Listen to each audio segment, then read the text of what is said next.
Tardes, mi nombre es Belén de Álvarez, junto con mi compañero Gary Machaca venimos a hablar un poco sobre el proceso de colonización de Venezuela en el libro de Arturo Sosa, Emancipación y colonización de Venezuela.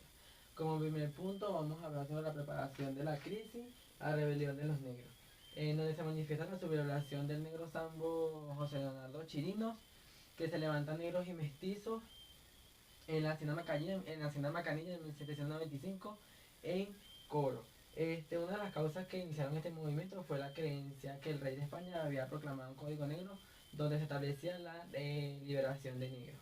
Como segundo proceso, también cobró extensiones de tributo a los que se trasladaban para trasladar la mercancía hacia Coro. Y también las vegaciones que estaban sometidos los negros y esclavos hacia los españoles.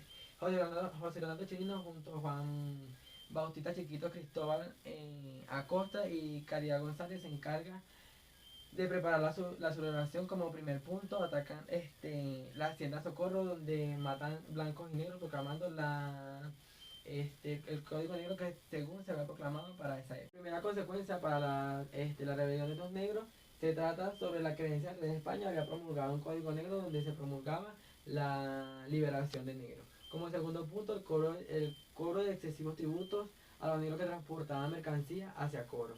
Y esta rebelión se trata sobre la liberación de esclavos que estaban sometidos a españoles por la corona española. Tercer punto, en la preparación de la crisis tenemos las expediciones de Francisco de Miranda. En 1806 se hacen dos expediciones, una en abril donde invaden a Cumare y una en agosto que invaden por Coro. En 1808 se desveló una conjura de criollos y mulatos españoles contra la corona española. Luego Miranda tenía varias ideas sobre el modo de gobernar en América. Para eso él hizo estas dos expediciones, como por ejemplo el desarrollo de gobiernos locales que administrarían su propio territorio. Y su mayor proyecto era de libertad, independencia y soberanía para su patria América. Luego de las expediciones de Francisco de Miranda tenía desarrollo de gobiernos estables dentro de la nación. Pasaríamos a un segundo plano que sería el estallido de la crisis de 1810 y 1812, que destaca Arturo Sosa en su libro Emancipación y colonización de Venezuela. Esto influye también en la conquista de Venezuela durante la rebelión de los negros, Francisco de Miranda y la conspiración de Guardia España. Este punto se le explicaba por mi compañero Gary Machaca de una manera breve. De la crisis también ocupa un papel muy importante entre estos años, ya que por una parte, por un lado, después de la caída o mejor dicho, entre esos años, la crisis era entre dos grupos muy importantes, por un lado que eran los criollos y por otro lado que eran los pardos. Los criollos que eran los dueños de las grandes tierras productoras del país de Venezuela y por el otro lado los pardos que eran los trabajadores agricultores o la gente de clase baja.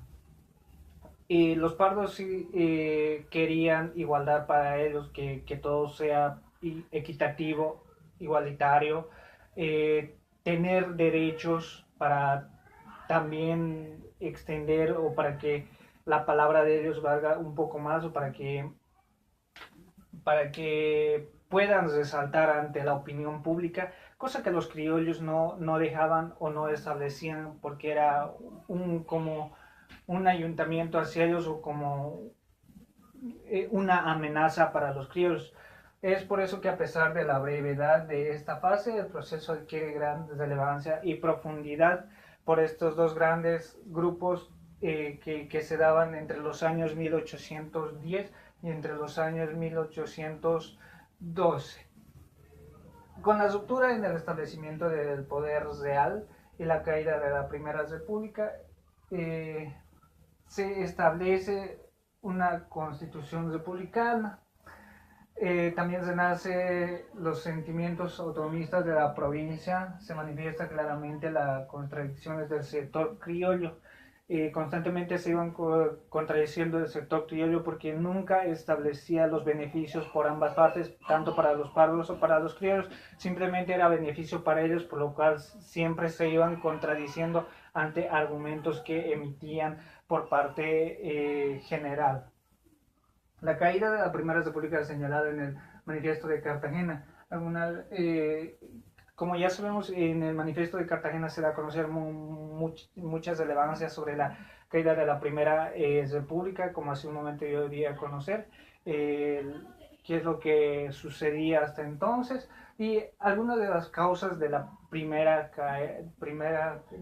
la primera caída de la Primera República, mejor dicho, es la adopción del sistema federal a la Constitución. No se establece un ejército unificado y organizado culturalmente. Lastimosamente, como era la Primera República, no se establece un ejército unificado. Y bueno, continuando con el tema, vamos a conocer un poco del estallido de la crisis de los años 1810 a los años 1812, también conocidas como la caída de de la Primera República Bolivariana de Venezuela, como actualmente se conoce. El 19 de abril del año 1810 se da inicio a la conformación de la Primera República de Venezuela. Que para entonces estaba a cargo del capitán Vicente Emparán, mejor dicho, en Caracas, el mismo año, en el año 1811, aproximadamente el 5 de julio, se da inicio a la independencia de la Primera República bajo el cargo de las tropas republicanas, un congreso republicano que desloca pacíficamente al capitán Vicente Emparán. De tal forma se da inicio a la Primera República Venezolana, constituida con el nombre de Conferencia Americana de Venezuela, que tenía cuya capital entonces el estado de Valencia. Puesto que por otro lado había una interfaz por parte de los realistas, autodenominados realistas, a cargo del oficial Domingo de Monteverde, si no me equivoco, si la memoria no me falla, que querían recuperar nuevamente la República de Venezuela para poder someterla. Cosa que llamaron para entonces, el año 1812, se llamó al general Francisco de Miranda para que pueda, para que juntamente con sus tropas puedan establecer el ayuntamiento o el enfrentamiento para poder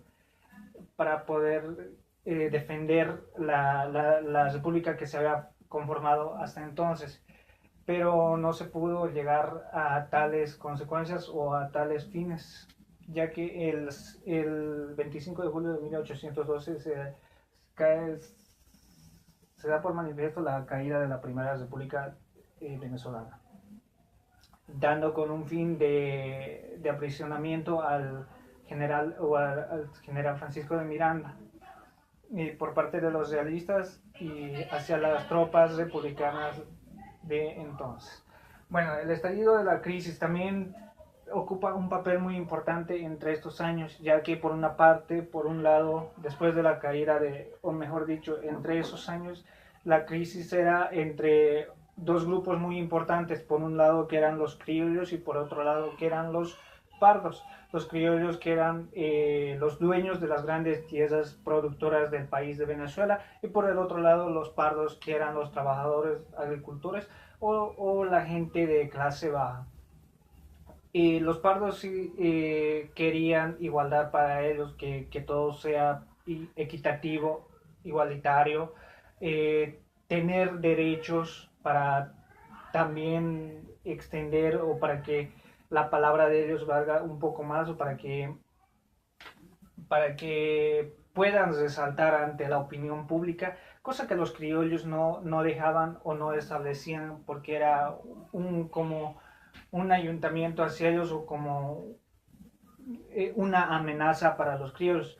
Es por eso que, a pesar de la brevedad de esta fase, el proceso adquiere gran relevancia y profundidad por estos dos grandes grupos que se daban entre los años 1810 y entre los años 1812. Con la ruptura en el establecimiento del poder real y la caída de la Primera República, se establece una constitución republicana. También se nace los sentimientos autonomistas de la provincia, se manifiesta claramente las contradicciones del sector criollo. Constantemente se iban contradiciendo el sector criollo porque nunca establecía los beneficios por ambas partes, tanto para los pardos o para los criollos, simplemente era beneficio para ellos, por lo cual siempre se iban contradiciendo ante argumentos que emitían por parte general. La caída de la Primera República señalada en el Manifiesto de Cartagena. Como ya sabemos, en el Manifiesto de Cartagena se da a conocer muchas relevancias sobre la caída de la Primera República, como hace un momento yo di a conocer, qué es lo que sucedía hasta entonces y algunas de las causas de la primera caída de la Primera República, mejor dicho, es la adopción del sistema federal a la Constitución. No se establece un ejército unificado y organizado culturalmente. Lastimosamente, como era la Primera República, no se establece un ejército unificado, ya que no se tiene como comandante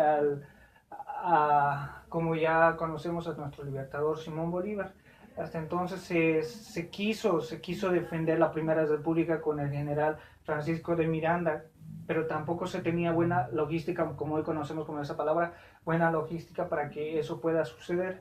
De tal manera, los realistas intentaron entrar por distintos puntos hacia Venezuela, hacia el centro de Venezuela, pero también las tropas republicanas de Francisco de Miranda tenían el apoyo de Cunasao, cosa que no dejaron que esas tropas ingresaran rápidamente, pero como ya hace un momento di a conocer, todo esfuerzo fue vano, ya que finalmente se dio por prisionero al general Francisco de Miranda y nuevamente los realistas obtuvieron el poder de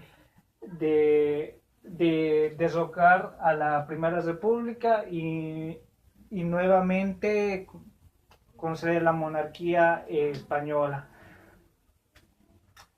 Bueno, esto fue un poco del tema de la exposición. Espero que le haya, bueno, le haya marcado un poco de diferencia. Mi nombre es Gary Machaca, muchas gracias, profesor, y junto a mi compañero un poco nos intentamos distinguir, y bueno, disculpe por el estado o el espacio que actualmente estoy usando, pero es lo único que tengo. Muchas gracias, profesor.